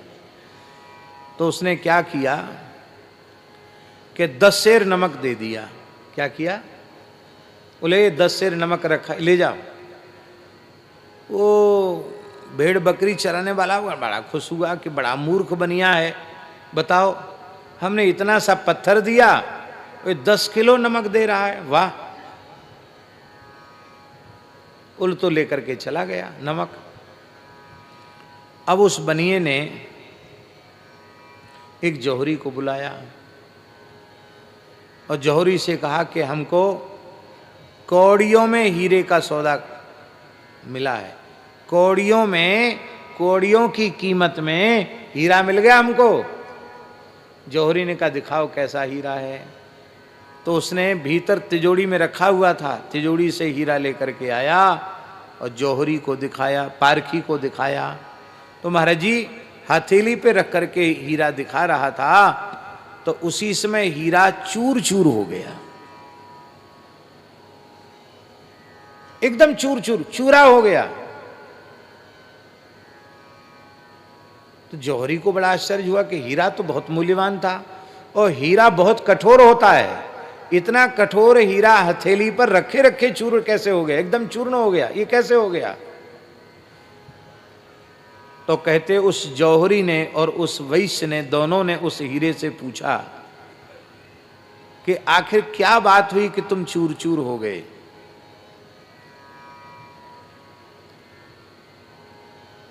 उस हीरे से आवाज आई। संस्कृत का श्लोक है और वो श्लोक मुझे याद नहीं है, इसलिए मैं उसका अर्थ बता रहा हूं।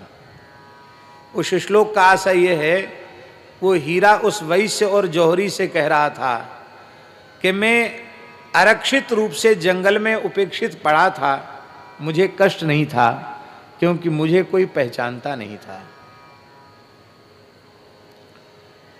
उस मूर्ख गडरिये ने हमको उठा लिया, इसका भी मुझे कोई कष्ट नहीं था। और इसका भी मुझे कष्ट नहीं था कि मेरे जैसे अमूल्य रत्न को एक बकरे के गले में बांध दिया, इसका भी कष्ट नहीं था।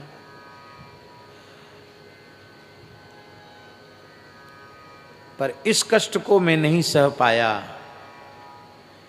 कि तुम भी हमको जानते हो कि मैं हीरा हूं और ये जौहरी भी जानता है कि हीरा है, पर क्या तुम बताओ, क्या मेरे जैसे मूल्यवान अमूल्य हीरे की कीमत 10 सेर नमक है क्या?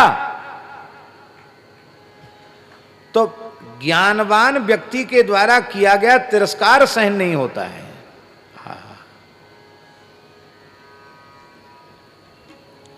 आशय क्या है? आशय इसका ये है कि श्री भरत जी कह रहे हैं कि श्री राम जी के श्री अंग के सौकुमार्य को, उनके वैभव को, श्री जानकी जी के तत्व को, उनकी गरिमा महिमा को, उनके वैभव को, उनके सौकुमार्य को अच्छी प्रकार से भरत जानता है। लेकिन जानने के बाद भी हम अयोध्यावासी श्री सीताराम जी का समादर नहीं कर सके। उन्हें कुसकी सांथरी पर सोना पड़ा। अरे भैया, हमारा हृदय तो वज्र से भी कठोर है, चूर चूर हो जाना चाहिए था, लेकिन आज हमारा हृदय चूर चूर नहीं हुआ। पति देवता सुती अमनि सीय सांथरी देख, बिहरत हृदय न हरिहर पविते कठिन विशेष। और फिर पूछा कि लक्ष्मण जी की सैया कहाँ है, लक्ष्मण जी ने कहाँ विश्राम किया। निषाद राज के नेत्र भराए। उन्होंने कहा, लक्ष्मण जी ने तो सोना ही बंद कर दिया। अयोध्या से चले हैं तब से सोए नहीं हैं लक्ष्मण जी। यहां मैंने उनको आग्रह किया कि आपकी सैया तैयार कर देता हूं, आप विश्राम करो, लेकिन उन्होंने कहा नहीं, आपका मन है बैठने का तो आप भले ही बैठो, पर ये मेरा अपना धर्म है। मैं पूरी रात्रि जागृत रहूंगा और पूरी रात वीरासन पर बैठ करके, धनुष की प्रत्यंचा चढ़ा करके, बाण संधान की मुद्रा में पूरी रात श्री लक्ष्मण जी विराजे रहे। और हम इस हृदय विदारक दृश्य को सह न सके तो हमको भी पूरी रात्रि प्रबोधन करते रहे, हमको समझाते रहे। यह सुनते ही भरत जी और अधिक व्याकुल हो गए और उनका हृदय का वात्सल्य उमड़ पड़ा। अब देखिए, लक्ष्मण जी और भरत जी की आयु में शास्त्री जी बहुत अंतर नहीं है, समान आयु है सबकी, लेकिन भरत जी इतने अधिक वात्सल्य में भर गए लक्ष्मण जी के प्रति कि अब 27-28 वर्ष के लक्ष्मण जी उनको नहीं दिखाई पड़ते। अब उन्हें लक्ष्मण जी 4-5 वर्ष के बालक के जैसे दिखाई पड़ रहे हैं। वो कहते हैं, लालन जोग लखन लघु लोने। कितना वात्सल्य के एक शब्द में, लालन जोग, गोद में खिलाने के लायक छोटे भाई लक्ष्मण। भे न भाई अस अहि न होने। लक्ष्मण जी के जैसे पहले भी कोई नहीं हुए, हैं भी कोई दूसरे नहीं, और आगे भी नहीं होने वाले हैं। पुरजन प्रिय पितु मातु दुलारे, सिय रघुवीर ही प्राण प्यारे। लक्ष्मण जी सबके प्रिय हैं, अयोध्या वासियों के प्रिय हैं, माता पिता के बड़े दुलारे हैं, और श्री सीताराम जी को तो प्राणों से अधिक प्रिय हैं श्री लक्ष्मण जी। ये सबका दुलार लक्ष्मण जी को प्राप्त है। उसका कारण क्या है सब जानते हैं। श्री राम जी की अभिन्न छाया श्री लक्ष्मण जी हैं। श्री राम जी जहां होंगे वहां लक्ष्मण जी अवश्य हैं। ऐसा अनन्य सुचि प्रेमी सेवक न भूतो न भविष्यति। माता पिता के प्यारे हैं। इसके ऊपर श्रद्धेय श्री रामायण जी ने एक बड़ी सुंदर बात कही है भरत चरित्र में। बोले, एक बार श्री लक्ष्मण जी दशरथ जी की गोद में थे। उनको खिला रहे थे गोद में, छोटे से लक्ष्मण जी।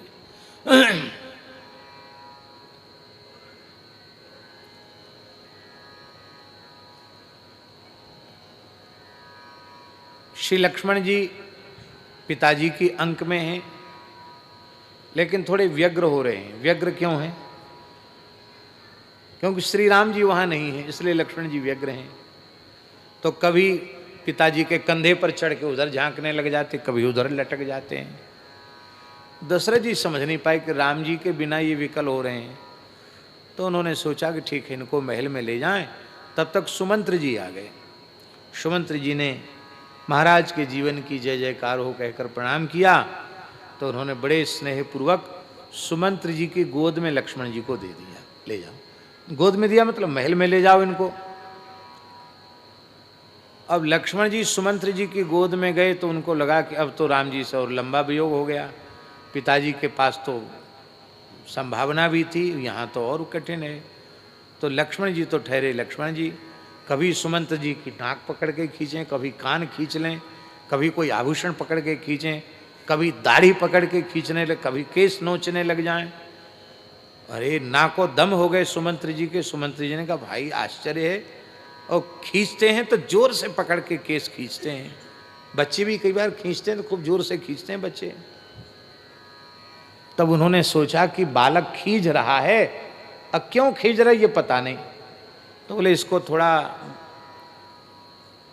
खेल खिलौनों के बीच में ले चलते हैं। तो महाराज दशरथ जी की चित्रसारी थी, शीश महल था, उसमें बहुत सुंदर हीरे जवाहरात मणियों का काम था, और कांच के बड़े बड़े जाड़ फंगूस थे। जहां देखो वहां एक व्यक्ति खड़ा हो जाए तो उसके सैकड़ों प्रतिबिंब दिखाई पड़ने लग जाएं। तो सुमंत्र जी ने सोचा कि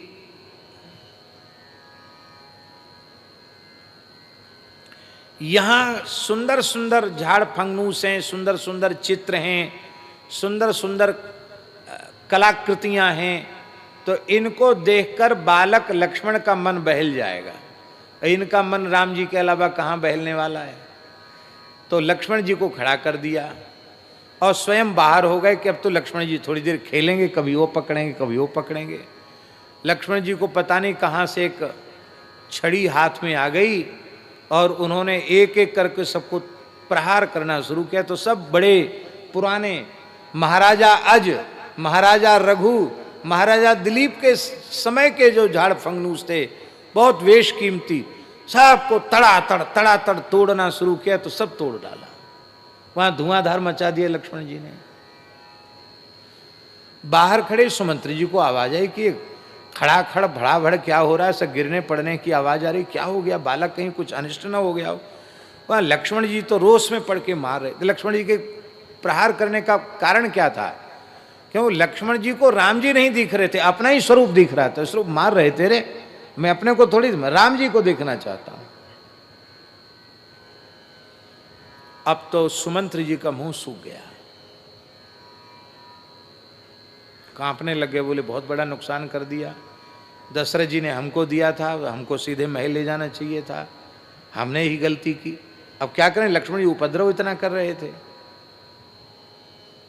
अब कहीं महाराज रुष्ट हो जाएंगे हमारे ऊपर। तो लक्ष्मण जी को गोद में उठाया, डरते डरते लेके चले दशरथ जी के पास। वहीं राम जी खड़े थे और लक्ष्मण जी भी थोड़ी सहम से गए थे, क्योंकि लक्ष्मण जी, बालकों को पता तो चल जाता कि हमसे कुछ ना कुछ गलती हो गई है। तो सुमंत्र जी पहले तो प्रसन्न थे, अब सुमंत्र जी भी भयभीत हैं। उनको देख के लक्ष्मण जी भी थोड़ी उद्विग्न से हो रहे हैं कि अरे जगता बड़ी भारी गलती हो गई हमसे। लक्ष्मण जी भी थोड़े भय में अपने नेत्र झुकाए हुए हैं, संकोच में। सुमंत्र जी ने कहा महाराज अपराध क्षमा हो, लाडले लखन लाल को ये थोड़ा ज़्यादा ही खींचतान कर रहे थे, तो हमने इनको थोड़ी देर के लिए आपकी चित्रसारी में खड़ा कर दिया। इन्होंने तो महाराज थोड़ी ही देर में सबका संहार कर डाला, काम तमाम। क्या किया? बोले साहब झाड़ फंगूस सब उठा के पटक दिए, सब तोड़ दिए, छड़ी का प्रहार करके सबको तोड़ दिया, ऊपर थे उनको नीचे गिरा दिया। कहा लक्ष्मण जी तो सुरक्षित? बोला सुरक्षित हैं। इतना सुनते ही राम जी तो नाचने लगे। राम जी वहीं थे, राम जी ताता थई करके खूब जोर के नाचे राम जी। तो दशरथ जी बड़े प्रसन्न हुए, राम जी को इतना प्रसन्न कभी नहीं देखा था। बोले इतना प्रसन्न क्यों हो रहे हो राम जी? तो राम जी ने क्या कहा तोतली भाषा में? राम जी ने कहा पिताजी आज लक्ष्मण ने झाड़ फंगूस तोड़े हैं, समय आने पर आसुरी शक्तियों को ऐसे ही तोड़े फोड़ेंगे लक्ष्मण हमारे साथ रह करके। समय आने पर तामसी शक्तियों को, आसुरी शक्तियों को ऐसे ही चकनाचूर करेंगे श्री लक्ष्मण जी। अब क्या करें? बोले अब तो खूब बधाई लुटाओ। तो लक्ष्मण जी का तो अपराध था, लेकिन श्री महाराज दशरथ ने उत्सव मनाया और खूब हाथी घोड़े लुटाए, खूब स्वर्ण भंडार खोला, खूब गायों का ब्राह्मणों को दान कराया कि भाई लक्ष्मण जी का काम बहुत अच्छा है। तो लक्ष्मण जी के प्रति इस प्रकार का प्रेम है। तात बाउतन लागन काऊ, अत्यंत सुकुमार स्वभाव है लक्ष्मण जी को, गर्म हवा भी इनको न लगे। और आज श्री लक्ष्मण जी ऐसा कष्ट सहन कर रहे हैं। सुख स्वरूप रघुवंश मणि मंगल मोद निधान, ते सोवत कुश दास मही विधि गति अति बलवान। कह करके अत्यंत विकल हो गए श्री लक्ष्मण जी, श्री भरत जी अत्यंत विकल हो गए। मैं धिग धिग अघ उदधि अवागी, सब उत्पात भयो जेहि लागी। सारी उत्पात का जड़ मैं ही हूं। श्री निषाद राज जी ने समझाया और कहा कि तुम्हारे जैसा तुलसी न तुमसो राम प्रीतम कहत हो सोहे किए। निषाद राज जी ने कहा मैं शपथ पूर्वक कहता हूं राम जी जितना अधिक प्रेम तुमसे करते हैं उतना किसी से नहीं करते। इसलिए ये जो कुछ हुआ है देखने में हृदय विदारक अवश्य है, पर परिणाम मंगल जाने अपने आने ये धीरज हिए। इसका परिणाम मंगलमय है। इसलिए आप धैर्य धारण कीजिए, आप चलकर थोड़े विश्राम कीजिए। श्री भरत जी ने उन कनक बिंदुओं को अपने मस्तक पर चढ़ाया, अपने शीश पर धारण किया और उनको लगा कि ऐसे लगा कि मानो श्री सीताराम जी ही हमारे मस्तक पर आकर के विराजमान हो गए हैं। बोलो भक्त वत्सल भगवान की जय। अंतर्जामी राम सकुचि सप्रेम कृपायतन, चलिए करिए विश्राम यह विचारी दृढ़ आनि मन। श्री राम जी सर्वांतर्यामी हैं, सब कुछ जानते हैं, आपके हृदय के प्रेम को भी जानते हैं, आपके समर्पण को जानते हैं। आप इतना रोएंगे तो राम जी को पीड़ा होगी, क्योंकि वे अंतर्यामी हैं। इसलिए आप चलकर विश्राम कर लीजिए। विश्राम भरत जी को कहाँ है?